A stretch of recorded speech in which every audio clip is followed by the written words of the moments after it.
জানিস যেটু জীবনে বেঁচে থাকলেই হয় না, খাবো আর ঘুমাবো সেটা কিন্তু জীবন না। জীবন মানে কি, কিছু ভালো মানে সমাজ সেবা কাজ করতে হবে, যেটা ঠিক ঠিক বলেছিস। রাজা রামমোহন, বিদ্যাসাগর তারা এমন কাজ করে গেছে, তাই আজকে তারা অমর হয়ে আছে। ঠিক মহাত্মা গান্ধীও কিন্তু কম করেনি। তুই শুধু ওনার নামটা কেন বললি না? মাথায় আছেনি। কারণ নেতাজি সুভাষচন্দ্র বসু, তুই এইগুলো বল কি করা যায়, তুই সেটা আমাকে ভেবে বলতো। তুই বল সেটা কি করা যায়। দেখ অনেক জায়গায় না মাটি সমান উঁচু, সেই মাটিগুলো যদি আমরা কেটে উঁচু করে বিক্রি করে দিই তাহলে দুটো পয়সা যেমন আমাদের কাছে আসে তো বল।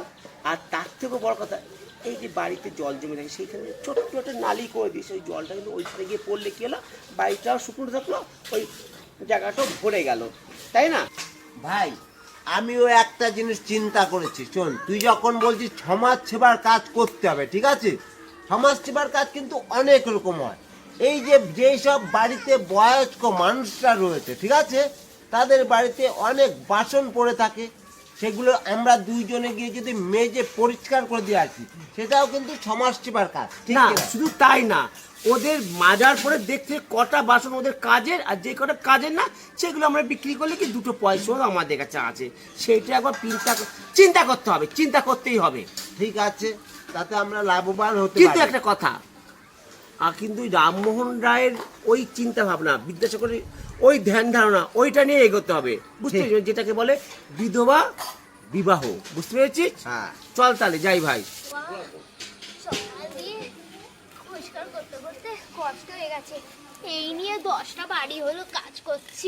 উফ, খুব খিদেও পেয়েছে, খাবারটাও জোটেনি। উফ, এখনো 2টো বাড়ি বাকি আছে। না, হাত চালাই।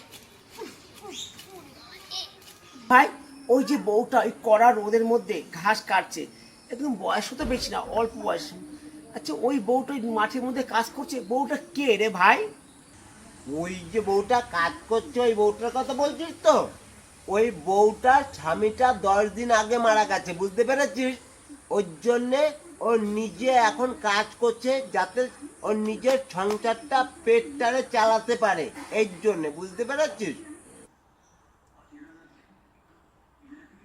ভাই দেখ গেটু, এখন থেকে অসহায়ও না বিধবাও না, এখন থেকে এ আমার বউ, মানে তোরা রামমোহন রায়কে আমি অনুসরণ করে চলছি।